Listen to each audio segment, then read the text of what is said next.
নমস্কার। একটা খবর এসেছে আজ, শুনলে চমকে উঠবেন। আমি কোনো সাধারণ কথা বলতে বসিনি। আমি বসেছি কারণ আগামীকাল 18ই আগস্ট, মঙ্গলবার, এই দিনটা তুলা রাশির জন্য শুধু আরেকটা দিন নয়। এই দিনটা হচ্ছে সেই মুহূর্ত যখন আকাশের সব গ্রহ আপনার জীবনে একসঙ্গে হানা দিতে চলেছে। আর আমি আজ এখানে বসে আছি কারণ স্বয়ং মহাকাশ আমাকে এই সতর্কবার্তা পাঠানোর দায়িত্ব দিয়েছে, শুধু আপনার জন্য। আগামীকালের পঞ্জিকা দেখুন। 18ই আগস্ট 2026, মঙ্গলবার। শুক্লপক্ষের ষষ্ঠী তিথি। নক্ষত্র স্বাতী, বাযু দেবতার নক্ষত্র। যোগ শুক্ল, করণ তৈতিল। সূর্য সিংহ রাশিতে 25°15'। চন্দ্র বৃশ্চিক রাশিতে 3°15'। বুধ সিংহ রাশিতে 15°22'। শুক্র আপনার নিজের রাশি তুলাতে 11°05'। মঙ্গল কর্কট রাশিতে 4°29'। বৃহস্পতি সিংহ রাশিতে 10°44'। শনি মেষ রাশিতে 14°19'। রাহু কুম্ভ রাশিতে আর কেতু সিংহ রাশিতে। আমি বাংলায় বলছি, আপনার নিজের রাশি তুলাতে শুক্র বসে আছে। আর শুক্র আপনার জীবনের সবকিছু, প্রেম, সম্পর্ক, সৌন্দর্য, শান্তি, সবকিছুর অধিপতি। কিন্তু শুক্র যখন আপনার নিজের রাশিতে বসে, তখন তিনি আপনাকে এতটাই সুন্দর সবকিছু দেখান যে আপনি আসল সত্য দেখতে পান না। আমি তুলা রাশির জাতক জাতিকাদের চিনি। আপনারা শান্তি চান, সৌন্দর্য চান, সম্পর্ক চান। আর মহাকাশ আগামীকাল আপনাদের ঠিক সেটাই দিতে আসছে, কিন্তু দাম দিতে হবে। আর সেই দাম হচ্ছে আপনার বিবেক। আগামীকাল চন্দ্র আপনার অর্থের ঘরে। মানে টাকা নিয়ে ভাবনা আসবে। ভালো সুযোগ আসতে পারে। কিন্তু চন্দ্র যখন অর্থের ঘরে বসে, তখন তিনি আপনাকে এতটাই লোভী করে তোলেন যে আপনি যা আছে সব দিয়ে দিতে চান। আর সেই লোভই হবে আপনার সবচেয়ে বড় শত্রু। আমি আগামীকালের সময়রেখা দেখি। সকাল 5:52 সূর্যোদয়। সেই সময় থেকে শুরু। রাহু কাল বিকেল 3:41 থেকে 5:20। যমগণ্ড সকাল 9:08 থেকে 10:47। গুলিকা কাল দুপুর 12:25 থেকে 2:03। আর এই অশুভ সময়গুলোতে আপনি যদি কোনো গুরুত্বপূর্ণ কাজ শুরু করেন, তবে তা ধ্বংস হয়ে যাবে। কিন্তু এখানেই শেষ নয়। আগামীকাল রাত 10:11 চন্দ্রাস্ত। আর চন্দ্রাস্তের সময় আপনার মনের ভেতর এক অদ্ভুত শূন্যতা আসবে। আপনি আগের সব ঘটনা নিয়ে ভাববেন, ভুলগুলো মনে পড়বে, কারও উপর রাগ হবে। কিন্তু সেই রাগকে আপনি নিয়ন্ত্রণ করুন।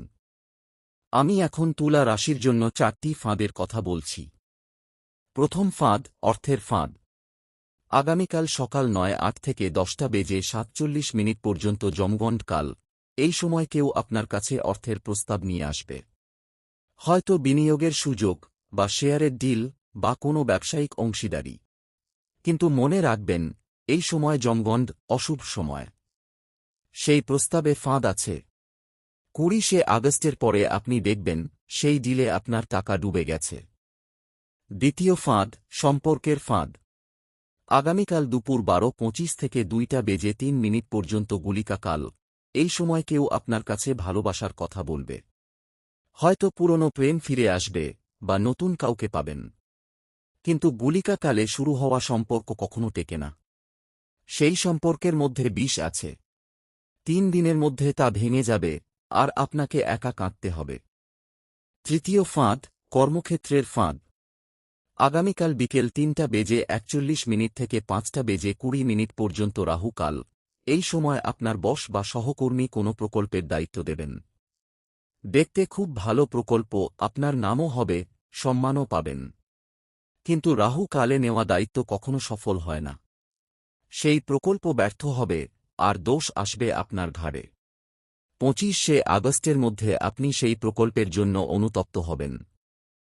চতুর্থ ফাঁদ, স্বাস্থ্যের ফাঁদ। আগামীকাল সন্ধ্যা 6:58 থেকে রাত 8:20 পর্যন্ত রাতের প্রথম চোখডিয়া। এই সময় আপনার শরীরে অদ্ভুত কিছু অনুভব করবেন। মাথা ব্যথা, বুকে চাপ, বা অস্থিরতা। কিন্তু আপনি তুলা রাশি, আপনি অসুস্থতা মানতে চান না। আপনি বলবেন আমি ঠিক আছি, কিন্তু শরীর বলবে অন্য কথা। আর সেই অস্বীকৃতিই আপনাকে বড় অসুস্থ করে ফেলবে।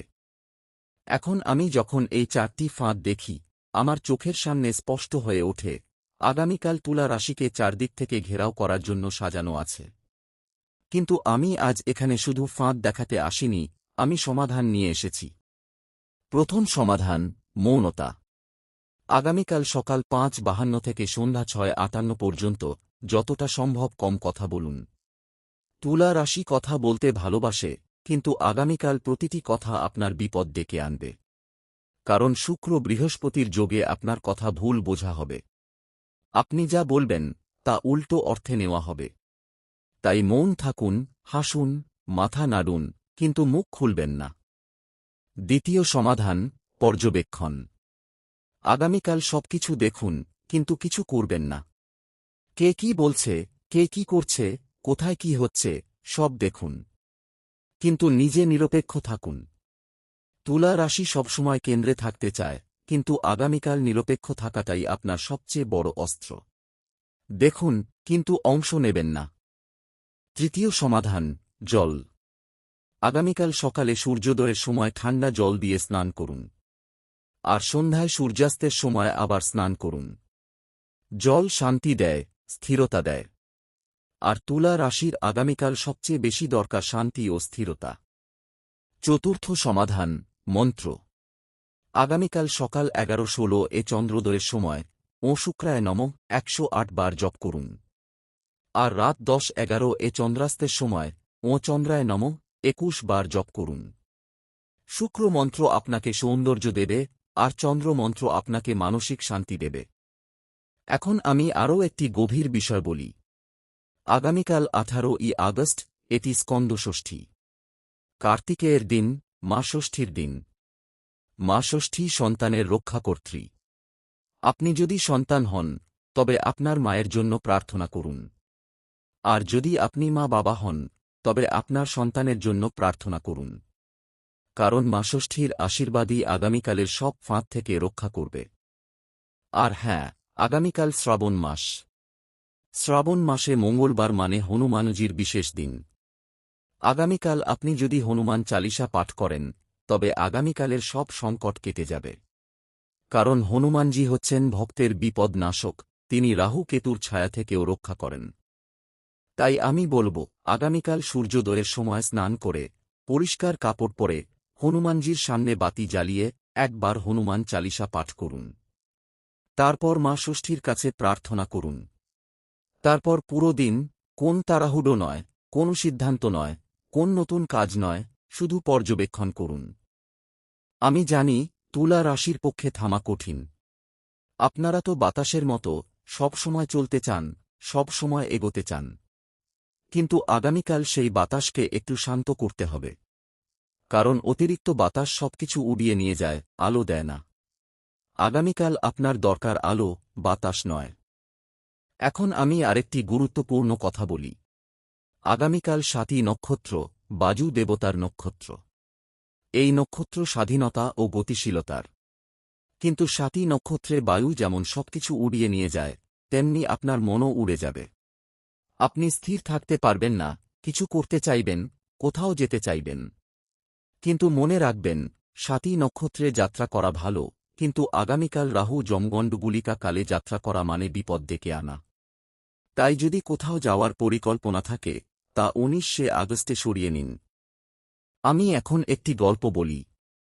অনেক বছর আগে এক তুলা রাশির রাজা ছিলেন। তিনি খুব শান্তিপ্রিয় ছিলেন, তাঁর কোনো শত্রু ছিল না। কিন্তু একদিন তাঁর জ্যোতিষী বললেন, মহারাজ, আগামীকাল আপনার সিদ্ধান্ত থেকে সাবধান। রাজা হাসলেন, বললেন, আমার তো কোনো সিদ্ধান্ত নেই। কিন্তু পরদিন তিনি একটি ছোট বিষয় সিদ্ধান্ত নিলেন। তাঁর শান্তিপ্রিয়তায় তিনি একজন সাধারণ প্রজাকে বিশ্বাস করলেন। সেই প্রজা বিশ্বাসঘাতকতা করল। 7 দিনের মধ্যে রাজার সবকিছু হারিয়ে গেল। আমি এই গল্প বলছি কারণ তুলা রাশির সবচেয়ে বড় শত্রু সিদ্ধান্ত। আর আগামীকাল শুক্র বৃহস্পতির যোগে সেই সিদ্ধান্ত বেড়ে যাবে। আপনি ভাববেন, আমি তো শান্তিপ্রিয়, আমি সব বুঝি, কিন্তু শুক্র সবকিছু সুন্দর দেখায়। তাই আগামীকাল সিদ্ধান্তহীন থাকুন। সিদ্ধান্ত নেবেন ২০শে আগস্টে, ১৮ই আগস্টে নয়। আমি এখন আরেকটি মন্ত্র দিতে চাই। এটা খুব বিশেষ মন্ত্র। ও শ্রীং শ্রীং শ্রীং মহালক্ষ্মী নমঃ। এই মন্ত্রটি মা লক্ষ্মীর, যিনি অর্থের দেবী। আগামীকাল সকালে ৫২ বার এই মন্ত্র জপ করুন। আর প্রতিবার জপের সময় ভাবুন, আমি সত্য দেখতে চাই, মায়া নয়। আমি শেষের দিকে আসছি। আগামীকালের সবচেয়ে গুরুত্বপূর্ণ সময় রাত ১০:১১। চন্দ্রাস্তের সময়। যখন চন্দ্র অস্ত যায়, তখন আপনার মনের ভেতর এক অদ্ভুত শূন্যতা আসবে। আপনি আগের সব ঘটনা নিয়ে ভাববেন, ভুলগুলো মনে পড়বে, কারও উপর রাগ হবে। কিন্তু সেই রাগকে আপনি নিয়ন্ত্রণ করুন। রাগ করে কিছু বলবেন না, কিছু করবেন না। শুধু বসে থাকুন, শ্বাস নিন, আর মনে মনে বলুন, এটাও কেটে যাবে। কারণ ১৯শে আগস্ট থেকে সবকিছু বদলে যাবে। সূর্য তখনও সিংহ রাশিতে, কিন্তু শুক্রের প্রভাব কমবে। আপনি আবার নিজের মতো হয়ে যাবেন। কিন্তু ১৮ই আগস্টের শিক্ষা যদি আপনি না নেন, তাহলে সেই শিক্ষা আপনাকে কষ্ট দেবে। আমি জানি আপনি তুলা রাশি, আপনি শান্তিপ্রিয়, আপনি স্থিতিস্থাপক, আপনি পারেন। আগামীকালের এই কঠিন দিনটি পার করতে আপনাকে অনেক শক্তি লাগবে, কিন্তু আমার বিশ্বাস, আপনি পারবেন। শুধু মনে রাখবেন, আগামীকাল থামার দিন, এগোনোর দিন নয়। ওম নমঃ শিবায়। জয় বজরংবলী। জয় মা দুর্গা। জয় শ্রীকৃষ্ণ। আর সবশেষে একটি কথা, আগামীকাল যদি কোনো মুহূর্তে অস্থির বোধ করেন, মনে মনে বলুন, আমি তুলা, আমি শান্তি, কিন্তু আজ আমি সত্য বেছে নিচ্ছি। এই কথাটি বললে আপনার ভেতরের সিদ্ধান্ত শান্ত হবে, আর শান্ত তুলাই আসল রাজা। জয় গণেশ। জয় শনিদেব। জয় মা কালী।